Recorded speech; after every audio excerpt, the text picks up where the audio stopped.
What's popular, YouTube? Another day, another demo. Top 3. You know what it is.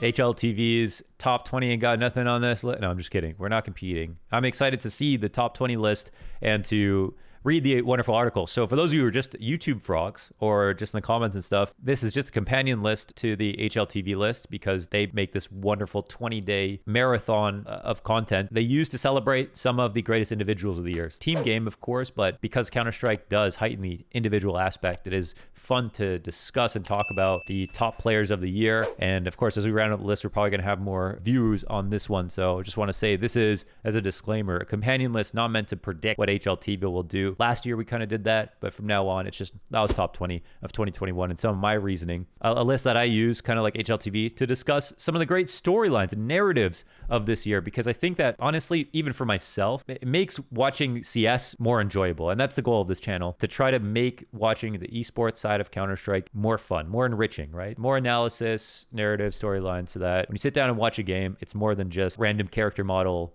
controlled by someone you don't know. You know, I want to bring some more. That's all I want to do, is make the game a bit more fun to watch, I guess. So this list is a companion to that, right? This is a way to help tack on to that. And in the top 3, this is the most contentious part of this year. So again, if you just started playing CS in the last couple of years, you wouldn't know that the top 3 this year is ridiculously competitive, and that the top 3 players this year have all set records in their own ways and have put on some of the most magical performances we may ever see in their careers. So I'd like to say that first and foremost. It's been a joy to watch, especially with the small glimpse of LAN coming back and a few big events and a major as well. And amazing storylines we've been waiting to get wrapped up, finally get wrapped up. But that all brings us into right now. So who is going to be in the number 3 position? For a lot of people, number 1 is obvious. Number 2 and 3 might also be obvious, but it's also the place where people feel like there is the most contention. And for me, most of this list was solid. I didn't change any of it, but in this number 2 and 3 spot specifically, I put a pin in it. I waited, I watched, I thought, I considered so many different things, and it was grueling. I really wanted to rip my hair out. Anyways, this player is best in class. This player has some great watches. This player is used to be known for wearing jean shorts. This player, some said, was at his peak already. This player was somebody that I've changed my tune about in the past couple of years. This player might be your favorite player's favorite player. Like, I feel like the number of people I've talked to that have copied this player's settings, I don't know if I've heard anybody else copy this player's settings more often, whether it came to view model, res, crosshair, skin selection even. Very impactful, okay?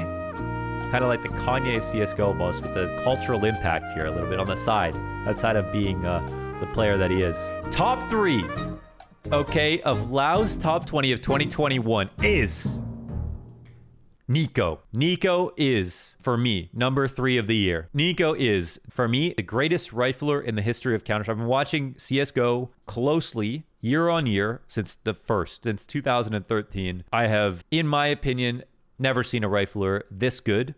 And I think this year kind of cements it, like it does some other storylines about some other players this year, with the peaks that he had at major events and the major for a rifler. He's the guy who I think was probably the number 1 player in the world, period, in the past couple of months. Just period. If we only wanted to count the past couple of months, not the past few. He's an absolute force. He's somebody that nobody else is like. He is one of 2 superstar riflers, actual superstar riflers in the world. I think goated, like Electronic and him. And other than that, it's just op abusers, as we all know. What more can we say for an introduction? For me, Nico is number 3. And tomorrow, because we all have questions about what today and tomorrow will look like. Tomorrow, I will talk more about the comparison. But for now, I want to save that and just talk about Nico. So Nico, incredibly high highs this year, totaling out giant events with a 1.30 or better rating. An absolutely extraordinary major overall, and could have been the MVP at events this year if his team didn't get eliminated. Meaning that even if he made the finals of events this year, he could have got the MVP over the finalists. And that was almost a foregone conclusion. These are crazy things to say. Now, Nico has Hunter, and we talked about this And Nico has Hunter, and beyond that, they don't have any other top 20 players. And I don't mean to disparage them, but the inconsistency is there. And with the other teams in the top, we have Na'Vi, plenty of top 20 representation. Gambit, plenty of top 20 representation. G2, for being a top 3 team this year, have basically 2 riflers as their major representation, which makes them incredibly unique. And the most unique part about it is the fact that Nico is the superstar player that is the main player of the roster, that is the only one of his kind, the guy who's built different, the one of a kind, the only one of his breed, I should say, okay?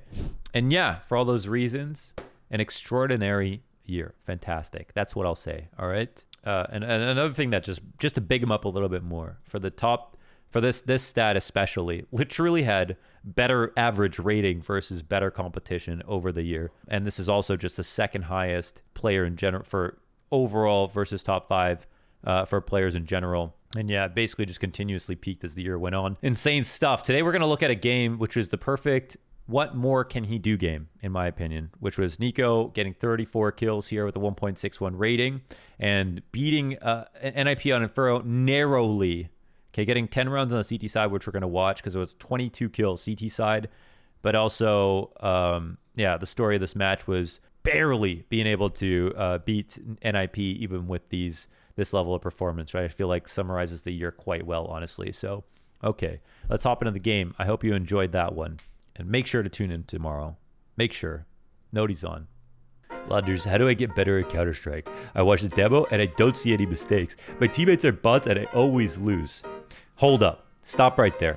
Let me tell you about Scope.gg. Scope is the best way to go over your stats so that you can pinpoint what it is about your game that you need to improve upon or need to focus less on so you can spend your time more wisely. Scope is a specialized analytics platform for CSGO players that's free to use. Log in with Steam or Faceit and auto-upload your CSGO demos for review and track your day-to-day in-game performance. Take a look at your most and least effective positions on each map, get in-depth analysis on your utility usage, and you can even use Scope to learn the nades you don't know. Best of all, Scope has a super nice looking demo viewer so you can see all your teammates' bad rotations so you don't have to make the same mistakes. Draw up strats with the easy to use tactical board, and when you're done, hop in a warm up with Scope's very own practice servers. Join now and find your perfect teammate. As always, link in the description below, and thank you to Scope.gg for sponsoring this video. That electronic one was so good, I wanted to keep going tonight. Happy New Year's, everybody. I got some cheap wine. The screw-on lid. Delirium glass. I'm here to watch some CS. This is Nico at the Blast World Finals. The final, the capstone event of the year. No, capstone event of the year was a major. This is the final event of the year. And we're here to watch Nico play in it. This is a match versus Ninjas in Pajamas where Nico got like 25 kills, and then 35 kills here on Inferno. Along with his right-hand man in Hunter, who also played very, very well. This is a demo that showcases the storyline for Nico this year, which is what more can one man do, okay? That round showcases it. This half showcases it. This map for Nico showcases it with his performances here on Inferno, specifically, and how he's able to control. It's kind of like I don't want to say the Yakinder effect because it's originally the Nico effect, but the fact that basically with him controlling this half of the map almost single-handedly, sometimes there's just no way that you can game plan against it. You know, I heard Magic. Oh my god, I heard Magisk once say it was like after a match where Nico was like peeking everything on T side, and it was a LAN match. I think it was a Blast Global Finals 2020. And then I was like, Magisk, what do you think about like playing against Nico? Were they there? I can't remember exactly where it was. He said, what do you think about playing against Nico? You know, when he's like peeking top banana and he's like taking all these duels, and he's like, Nico is a good player, man, but, you know, most people can't get away with that stuff. And that was kind of like a backhanded compliment, like, oh, you know, Nico shouldn't, you know, Nico only gets away with it because he's Nico, because his aim is so good. And he did say, you know, his aim is so good. And the fact that Nico knows how to weaponize it is really scary. It's terrifying because, yeah, like, the way I always put it is, like, on CT side nuke, when you have Nico alive, it feels like your team has 6 players because he can control part of the map solo And again, it's with a rifle, right? That's the big thing. Like, he does it with just a rifle, which is what's insane. So yeah, this game I'm going to be gushing a lot about what Nico can do for this roster. And I don't even know. I record the demos first, and then I do the intros afterwards. So I'm not sure what I'm going to say in the intro, but I'm going to talk about number 2 and 3. But I want to save some stuff for tomorrow as well, because there are some people who just literally don't know who's supposed to be in the top 3, while some of us are very clear on who is going to be in the top 3. So I just want to say this demo is about Nico and him being a top 3 player this year. It's an incredible achievement to do this holding a rifle in the majority of your rounds. But in these last few months, Nico has been the best player in the world, and that's just the bottom line. I mean, just in the most recent events, you know, for what it's worth, over across the year, he's had incredible peaks as a player. You know, finishing tournaments with a 130 or above rating. His overall consistency doesn't match up to to 2 other players, Iwu and Simple.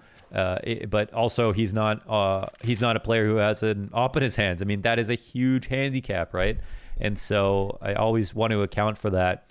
But overall, he did actually stellar things. Now, I do feel like Nico as a rifler, and I brought this up with him in person. We were doing a podcast at Blast, and I was just like, I personally feel like sometimes I watch the games, and I feel like you're forced to make big plays happen because your team, you know, might lose rounds if you don't, or it feels like you need to. And he said very directly that it's a feeling he has if he wants to make the play. It's not because, wow, the way he did that half blind, like it's some kind of challenge. He said himself that he makes the plays when he feels like he needs to, and he's comfortable doing it. So I think that's a great thing, because I actually thought that his team was he kind of felt like things were desperate when they weren't sometimes, and he was making a play. And I brought it up because in my mind I thought if he had an op, he would win a lot more of these duels. He would actually stay alive in even more rounds, not that he dies a lot in the first place. And that, yeah, he's kind of like a star opper and a star rifler's body in some respect, right? He's taking on the same level of impact. He's taking on the same number of opening kills. He has the same, like, crazy efficacy on T side when you watch him play. But because he has the rifle, it's inherently more volatile.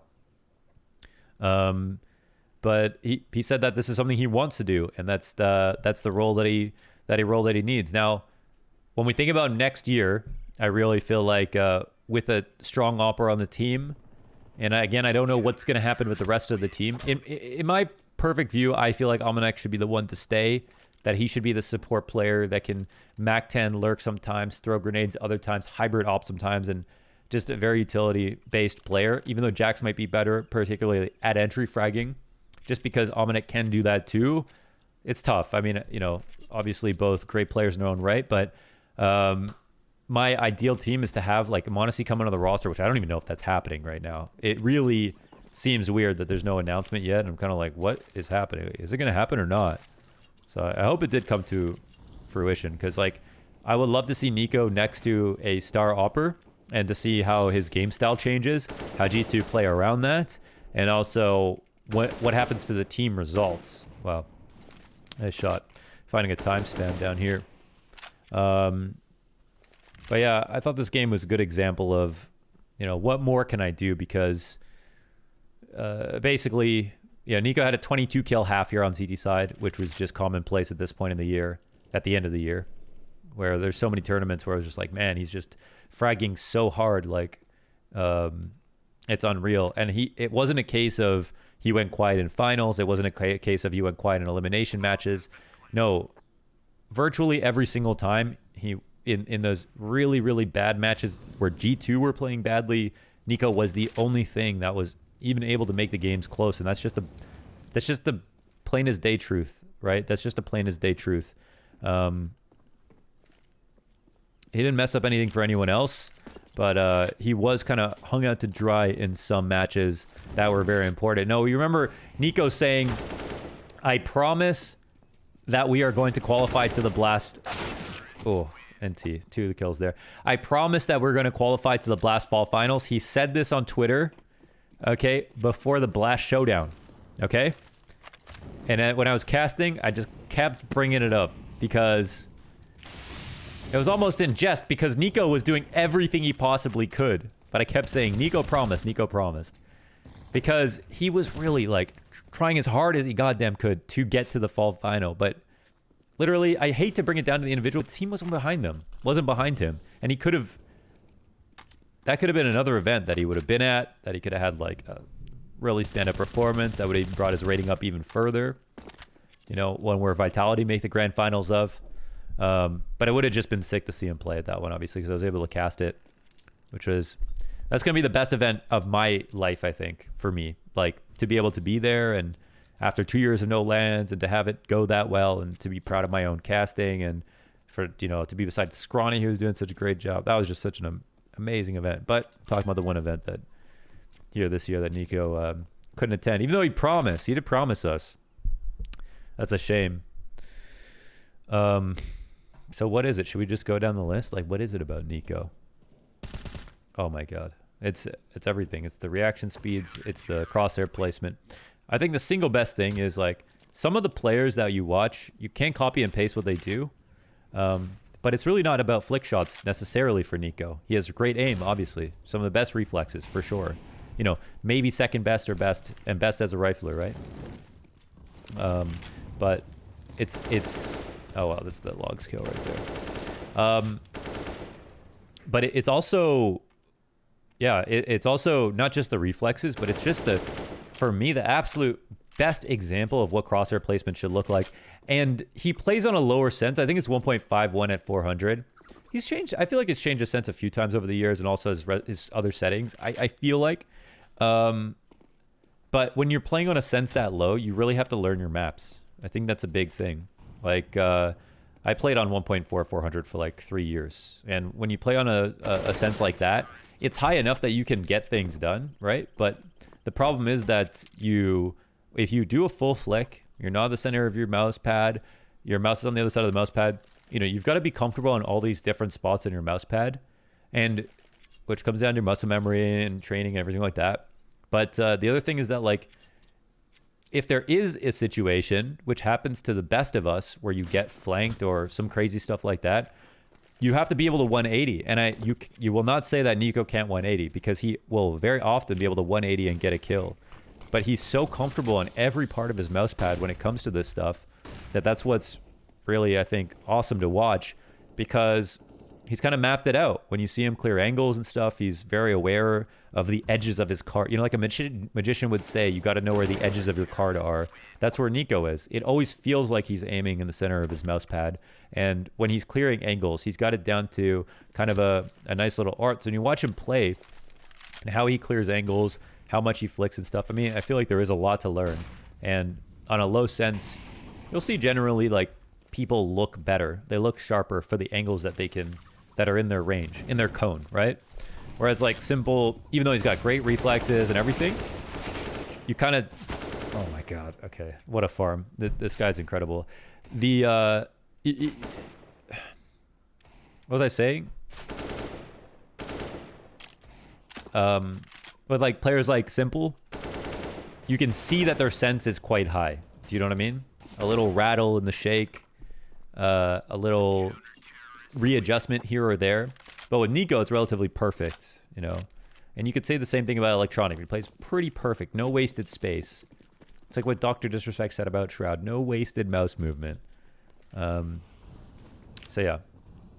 What I do find is it's kind of like when players are playing on a sense that's lower, what's cool about it is that when you watch them play, you know they've given a lot of thought to almost everything that they do. It feels like there's a lot more deliberate in their moves. I think Nexa just fully ate that. Oh, okay. Yeah, that's the other scary part. I've seen a number of times where Nico will fight. Oh my god, where Nico will fight the player on top of logs from there, and they'll shoot back at him, and then they'll keep shooting because they're the ones seeing over the wall, and Nico will just stand there and fight them. Yeah, that can be the most terrifying part. This round is over. Oh, another frag, dude. It just doesn't end.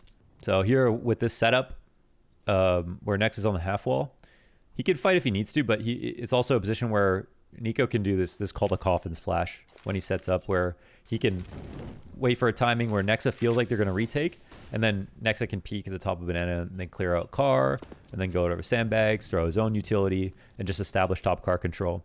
And here now, the rotation goes back towards the A site. 3 on 4. That kind of rely on Amanek to get a kill there. I don't even think you necessarily go for this, but won't even happen. Cetera only got 2 kills. No, I don't even know. Okay. See the setup again. We talked about this before, but if someone doesn't see you do something, you can use it in the next round, especially if you win the round. So Nexa will take Hampus out. Hampus sometimes will be alone in these positions, so it's okay. Wow, Nico just comes right out to fight with the Molotov still up. Or with the incendiary still flying through the air. And no punishment, but he's hungry to try to bring back the advantage into his favor. And here, of course, he's holding specifically for that log speak.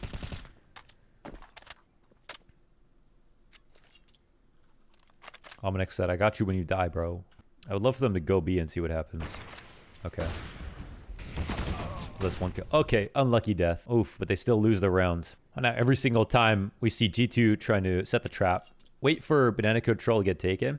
And that's why sometimes teams on the T side will not throw flashes or approach lightly and try to, get control so they can catch CTs laying this trap. Like 40 underwater, upside down, 8th dimensional chess. Damn, there's a heads up play. Disrespecting some of the information here. And kind of just like Yakindero, we're seeing like really important to find all these small timings in between grenades whenever you can get them. G2 doing some similar stuff. Now, a lot of time gets bought. So think about these rotations as a relay, right? If someone's holding baton very far ahead, then you can cheat away. Not exactly like a relay, but you know what I'm saying. You can kind of cheat. We call it cheating. You cheat over towards A, and then your teammate, if your teammate's at the bottom banana, even if he dies, you have extra time to get back. So that's why you can come and pick up Arch, and your teammates can overstack towards lane, that kind of thing. Okay, I missed that. Let's see that again. We know about the Nico Deagle. Oh, big time. Logs has been useless versus Nico in this match. Basically, every single round, it's a good place to go, right? You shouldn't stop going to logs just because of this demo. Like, you should still play up there sometimes. You should try to hit the guy on the corner. It's a very strong spot. Most players are not going to be able to stop you from doing that. That's actually... It's not a... Oh my god. It's not a horrible angle from CT. No way. Playing so well off the support utility. Alright.